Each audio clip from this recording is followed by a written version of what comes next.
Uliulizwa pale na Manara walikuwa baadhi yao kuhusiana na ni safari yako ya kimuziki imeanza sasa rasmi kwa sababu unakuwa huko wewe kama wewe tofauti na vile ulikuwa na management.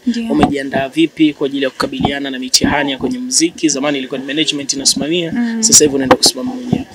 Kwa kweli nimejiandaa vizuri kwa sababu tayari nishajifunza vitu vingi. Nilipokuwa kwenye lebo kuna vitu vingi nimejifunza kuhusu muziki, kwa nimejiandaa na chochote kitakachokuja mbele yangu. I hope mimi Mungu atanisaidia. Kwenye uzinduzi wa leo tutamani kumuona Nandy pamoja hata na Bilnasi au hata Nandy mwenyewe kwa sababu ndo mlezi wako. Hatujamuona. Niliwaalika. Niliongea na timu yangu, management yangu, nikaomba waongee nao wawaalike. Kwa I hope watakuwa wamewaalika. Maybe Nandy atakuwa, najua ni msanii mkubwa, ana mambo mengi, ana kazi nyingi, labda alikuwa ameshindwa kufika. Nitaulizia baadaye. Yes. Itabaki kuwa memory mbaya kwako kama endapo utakuwa hajaja mpaka mwisho. Hapana, naelewa kwa sababu yeye ni msanii mkubwa, ana mambo mengi, ana familia, ana mtoto. Kwa nadhani labda alikuwa na majukumu mengine. Kwa I hope ni sawa tu. Kwa mahusiano yako wewe na Nandy kwenye career yako ya muziki. Ndio. Unadhani ilikuwa ni sahihi kutumia management mwalike yeye wakati namba yake unayo? Ungeweza kumpigia kumaddress, sister kuna hichi na hichi na hichi. Kwa level nilijaribu kumpigia lakini nikawa simpati. Kwa muda gani? Kwa zaidi ya siku 2. Unahisi ni kwa nini Nandy alikuwa busy? Yes, nadhani alikuwa busy kwa sababu ni mtu mwenye mambo mengi, ana lebo, ni mke, ana biashara. Kwa nadhani tu alikuwa na mambo mengi. Wewe unaweza kumpigia mtu zaidi ya siku 2 ya simu na mtu ambaye ana mahusiano mazuri kabisa. Na ukizingatia kimuziki, mimi Nandy ni mama yako. I understand kwa sababu nimeishi naye. Ni mtu ambaye yuko busy sana, yani sana. Anapokea simu nyingi, kwani si rahisi. Hata mimi huwa napigiwa na watu mpaka wiki baadaye ndio nakuja kuona kumbe ulinipigia. Kwa mimi naelewa. Iliwahi kutokea hivyo kwenye maisha ya kawaida kwamba wakati ulikuwa unafanya naye kazi anaweza asipokee simu siku 2? Mara nyingi sana. Kwa ni kitu cha kawaida yani. Okay. Hivi karibuni ulishare ujumbe kwenye Insta yako ukashtua watu kwamba sasa hivi ndo rasmi, sasa hivi kama ninafuu umepitia, yani watu wengine wanatafsiri tofauti. Labda alitoa kwenye record label ndo anasikia hiyo afadhali ama vipi, nini kilikuwa kimetokea mpaka ukaandika vile? Mambo ni mengi kwenye maisha, mambo ni mengi sana, na jinsi mtu unavyozidi kukua ndo unavyozidi kujifunza, ndo unavyozidi Mungu anakupitisha yani kwenye majambo. Kwa hiyo ni mambo mengi ya maisha hivyo, na hakuna kazi isiyokuwa na changamoto, unajua Kwa kazi yangu pia ya muziki ilikuwa ina changamoto zake. Alhamdulillah nimezivuka na mpaka sasa hivi niko hapa. Kwa unaweza kutamani kushare kidogo ni changamoto gani, ni zilikuwa kwenye lebo ama zilikuwa wapi? Changamoto zipo kila sehemu. Kila sehemu, yani sehemu yote ile ya kazi, hata kama mtu anafanya biashara ndogo lazima atakutana na changamoto. Kwa mimi changamoto zilikuwepo. Siwezi kuelezea, ni nyingi tu, ni mambo ya kawaida kwenye maisha. Ulizungumza hapo na Manara, ulisema kwamba kuna magumu mengi sana nimepitia. Tukiangalia Yami kwa historia ya muziki wake kutoka TikTok akaingia kwenye lebo, na wasanii wengi wana ndoto za kupata hiyo nafasi kuingia kwenye lebo. Magumu gani ambayo uliyapitia kiasi cha kwamba yanabaki kama kidonda kwako, kwamba yanakufanya ufeel mambo mengi sana wakati ulikuwa sehemu sahihi na ambayo wasanii wengi watamani kuwepo? Kama nilivyosema, hakuna sehemu iliyokuwa perfect. Hata ikiwaje, yani lazima kutakuwa kuna changamoto. Hata sisi binadamu tuna mambo mazuri na mabaya. Hakuna mtu aliyekamilika. Kila mtu ana madhaifu yake. Kwa vitu, changamoto, mitihani zipo katika kila engo. Mimi nimehustle, siwezi kusema sijahustle. Unajua mtu akikuona tu kwa nje anaona kama wewe rahisi ametoka TikTok kaenda kwa Nandy si nini.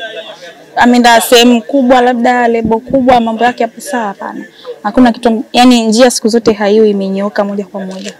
Okay, kwa uamuzi wako kuondoka kwenye lebo au lebo iliamua kuacha? Ulikuwa uamuzi wangu. Uamuzi wako. Ilikuwaje ngumu kumconvince au kumwambia bosi wako Nandy kwa siku ya kwanza kwamba nahitaji kuondoka kwenye lebo? Ilikuwa ngumu kwa kweli, na nilimfuata nyumbani kwake, nikamuomba kikao, tukaongea, nikawa namuomba hivyo, nataka kutoka, naomba uniruhusu hapa uliponifikisha hapa nanitosha, so akakubali. Okay, unadhani ni kitu gani kuna kikosa chini ya lebo ya African Princess? Ukiwa kama msanii pekee ulikuwa chini ya lebo. Hakuna nilichokuwa nakosa, ila nadhani tu muda ulikuwa tumefika. Kwa sababu siwezi kukaa pale miaka yote, na muda tulifika nikaamua sasa basi. Okay, na watu wanaosema umelipiwa fedha, kuna label imekuja imekulipia milioni 200 sijui na nini, hiyo imekaje? Sijalipiwa na label yoyote. Na nimelipa lakini si label wala si management. Umetoa wapi hizo fedha wewe? Sorry nimekuuliza sababu ninachukulia poa lakini mwingine tamshtua. Ngoja tu niongee ukweli. Unajua kwenye maisha hapa kuna watu wengi wana roho nzuri sana, wasamaria wema. Kila mtu ana destiny helper wake. Mimi nadhani naweza nikamuita ni destiny helper, ni mtu tu mwenye roho nzuri, aliniona mimi mtoto mzuri, nina tabia nzuri, ninamfurahisha, mpole, akaamua anisaidie tu. Ambapo alilipia gharama gani? Alilipia hizo milioni 200. No. Milioni 100. Yes. Milioni 100. Okay, kwa gharama zote tu Nandy alitaka milioni 100 tu ama hiyo ndio ilikuwa inawezekana kulipa? Ilikuwa ni zaidi ya hapo, lakini baada ya kuongea naye nikamuomba kama dada akapunguza. Alikuwa anataka kiasi gani kwa thamani? Hapana, hiyo siwezi kusema. Okay. Lakini pesa nyingi. Huyo msamaria mwema ni mtu amekuja kuwekeza kwenye muziki wako, ni mpenzi ama ni nani? Bwana, wewe video niache. Nishakwambia hapo hivyo watu wema bado wana exist kwa hivyo. Yeye anajilipaje hiyo fedha kwa kutoa? Mtu akitenda, mtu mwenye roho nzuri akifanya wema wala hataki shukrani, haangalii malipo wala chochote, anakusaidia tu. Milioni 100. Jamani nyie, haya kama muamini nishaambia. Kwa umelipiwa milioni 100 ukapewa management ama imekwaje sasa kuna agenda? Sasa hivi nina team tu, nina timu yangu inanisaidia, nina manager, nina even team kama team. Lakini label bado sijapata wala management, kwa bado naendelea kwanza kupambana mwenyewe, nasukuma mkokoteni. Kwa unataka label tena baada ya kutoka kwenye label? I'm not sure. Sidhani lakini. Yani, ni kosa gani ambalo huwezi kulifanya ikatokea leo umekuwa ni bosi wa label? Kosa gani ambalo huwezi kulifanya unaamini hilo linaweza kupelekea msanii kutamani kuondoka kwenye label hiyo utakayoifungua? Sitamani atakuwa na label. Kwa nini? Basi tu yani. Kwa nini utamani kuja kuwa na label? Nadhani kwa sasa sitamani, ila labda baadaye inshallah mambo yakinikalia sawa. Mimi nadhani nikamfano nikiwa na uwezo wangu naweza kumsupport msanii au mtu mwenye kipaji, nitamsupport tu. Yaani nitamsupport tu kwa mapenzi yangu, wala sitahitaji chochote hivyo. Lakini kwa na label no. Wasanii wengi ambao wamefanya nao collab wamekuja kukusupport. Kasoro Mbosso. Kuna nini? Why ukumwalika? Nimwalika lakini iko sidhani kama ipo unajua ipo ana mambo mengi sasa hivi. Kwa nadhani amepata udhuru. Kitu gani ambacho ulidhani utakipata kiurahisi kwenye muziki hapo sana? Vitu vingi sana. Yaani nilijua tu nikishakuwa tu msanii tayari kila kitu kitakuwa sawa, nitaanza kuwa na hela yani hivyo, lakini kumbe sio. Vitu vinaenda taratibu kwa step. Unakuwa na jina kwanza, mafanikio baadaye. Rai inakuwa ni single, ni wimbo mmoja tu ama itakuwa na project ya vitu vingine? Ni wimbo mmoja. Ya ila mambo mengine mtaona yatafuata. Sawa, ishatoka tayari? Yes, ishatoka. Ipo kwenye digital platform zote, YouTube, Boomplay, Audiomack, kote unapata, Spotify, kila sehemu. Maliza na Tanzania. Mashabiki zangu ninawapenda sana. Sasa hivi nimerudi. Mimi si msanii tena ambaye nipo chini ya label, najitegemea. Kwa naombeni mnipokee kama mlivyonipokea mwanzo, mnisupport. Nahitaji sana support yenu. Nawapenda sana. Kazi sijaelewa kwenye huyo mtu ambaye amemsupport kwa milioni 100. Yaani ni kwamba huyo mtu alikuja baada ya wewe kumwambia Nandy unavunja mkataba, au ulikuwa naye before hata kumwambia Nandy huo mpango wako kuvunja mkataba?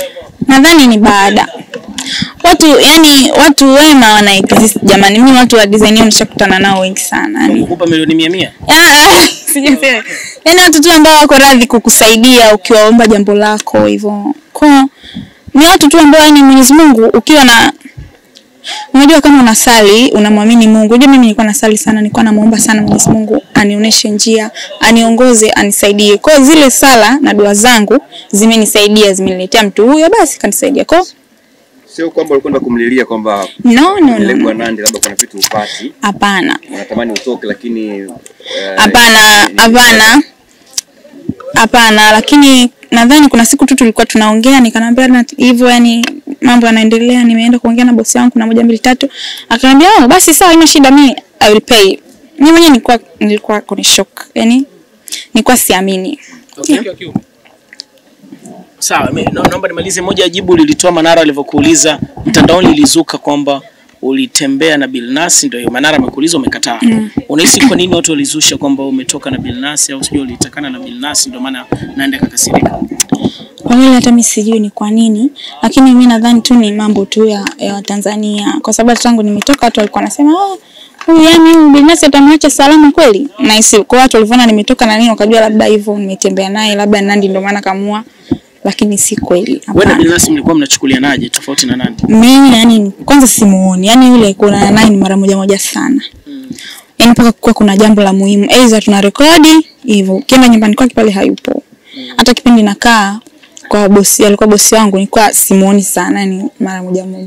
Kwa hiyo yani sijui hata mambo yametokea wapi. Mimi na Billnass hatakuwa hata na mazoea, yani kwanza hata hatuongei mpaka yani kuwe kuna kitu muhimu ndio ukiona sehemu yake unashtuka Billnass kanipigia kuna nini.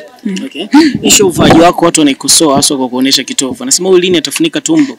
Hilo umelifikiria? Ni kawaida, nimefikiria, mbona ni jambo tu la kawaida jamani. Wasanii wa nje tunaona wanavana, wanapendeza, Tyler yule pale. Yaani mara nyingi hilo ndo vazi lake, anaacha hivyo kitovu chake nje, kiuno, lakini ni kitu cha kawaida kwa wenzetu wa nje, ila tu Tanzania ndo bado hawajazoea nadhani. Tyler ni role model wako? Yeah, I can say that. Kwa sababu namfuatilia sana. Na hii kuweka kitovu wazi ndo identity yako. Yeah. Kwamba tukimwona Yami ni tumbo wazi mwanzo mwisho. Yeah, labda tu nipate kitambi. Okay, mimi na swali kidogo Yami, kuhusiana na post yako ambayo pia umepost kwenye Instagram yako. Umeandika Mungu kanitoa kwenye situation ambayo siwezi hata kuielezea. Alhamdulillah. Nasikia raha sana. Watu wameconnect dots labda pengine kwenye level yako ya uliotoka. Kuna situation ambayo haikuwa nzuri, ulikuwa unapata manyanyaso na nini. Hem, tueleze kuhusiana na hii situation, labda ni situation gani ambayo pia haikuwa nzuri kwako? Kama nilivyosema mwanzo, hakuna sehemu iliyokuwa perfect. Matatizo ni mengi, situation mbaya ni nyingi. Mimi kutoka kwa bosi wangu na kuandika vile sidhani kama vinahusiana, lakini hivyo hakuna sehemu iliyonyoka. Yaani hakuna, hata nyinyi hapo kazi zenu ipo siku nakutana na changamoto mpaka unasema dai say, lakini mtu huwezi ku give up, unapambana. Hivyo, yani mtu yote ukimuuliza kwenye utafutaji wake lazima apitie mitihani. Kwa hiyo mitihani ipo kila sehemu, ni uvumilivu tu, kwa na subra na kuomba Mwenyezi Mungu. Na nilipitia tu situation nyingi tu, nilikuwa nisipo sawa, nilianza kupata depression, nilivamiwa nyumbani kwangu, tukaibiwa. Hivyo kwa mambo yalikuwa mengi. Kwa hiyo kwenye record label yako ya kwanza alikuwa na situation sio nzuri, sio? Siwezi kusema sio nzuri. Kwenye maisha kuna wakati mzuri na mbaya. Kwa vitu vyote hivyo vipo, havikosekani. Kuna nyakati nzuri, yani huwezi kuishi nyakati nzuri forever. Ipo siku tu. Nyingi zilikuwa ni zipi, nzuri au mbaya ambazo zilikuwa nyingi? Nishasema hivi, kwenye maisha, kwenye kazi, kwenye label yangu, huwezi kila siku wewe ukaa tu unafurahi. Kuna yani changamoto zipo. Yes, mitihani ipo kila sehemu. Ukutamani labda pengine kumwalika Nandi leo? Nilijaribu kumcall lakini sikumpata hewani, nikaongea na timu yangu na walinijulisha tayari washaongea naye. Hilo la kuvamiwa natamani kusikia zaidi. Ulivamiwa nini, ukaibiwa nini na ilikuwaje? Tuliingiliwa nyumbani wezi. Tumelala, sijui wanapuliza zile nini, I don't know. Spray. Yeah, kwa tuliamka tu tunakuta milango, madirisha nini zile inondo, sijui. Nikaibiwa simu, TV, vitu vya ndani, hela tulizokuwa tumeweka ndani hivyo. Kwa hiyo hali imetokea wakati uko kwenye lebo ama baada ya kutoka? Baada ya kutoka, yani kama wiki 2 au 2 mbele nikapata hilo tukio, Instagram yangu ikaondoka, TikTok. Kwani nilikuwa nisipo sawa, yani that's why hata nimeandika vile, kwa mambo yalikuwa mengi. Pole sana. So kuna mtu yote labda amefanya hilo jambo? Si hapana, ni mitihani tu basi, lakini alhamdulillah sasa hivi mambo yako sawa, nimepata account zangu. Yes, nimehangaika sana kama wiki hivi mpaka nimezipata. Hebu tukumbushe kidogo, ulisema mkataba miaka mingapi? Sasa hizo ni siri za nani, lakini ilikuwa miaka mingi kidogo. Miaka mingi. Hawisi hatua ya wasanii kuondoka kwenye lebo kabla ya lebo kuanza kuona mafanikio inawakatisha tamaa ambao wanaelekeza kwenye muziki? Sijui, sidhani, kila mtu na moyo wake. Kila mtu na moyo wake. Wengine labda wasikate tamaa, waendelee kuwa na moyo ule ule wa kutaka kuwasaidia watu na kuwasupport watu. Wawe tu na mioyo mizuri hivyo basi. Umetuambia Rayvanny yuko hapa. Sijui tunaweza tukaenda. Rayvanny anasema yani labda tuende mimi sijui. Karima Story Live. Bonyeza hapa kusubscribe na bonyeza hapa kwenye alama ya kengele ili usipitwe na video mpya kila inapowekwa.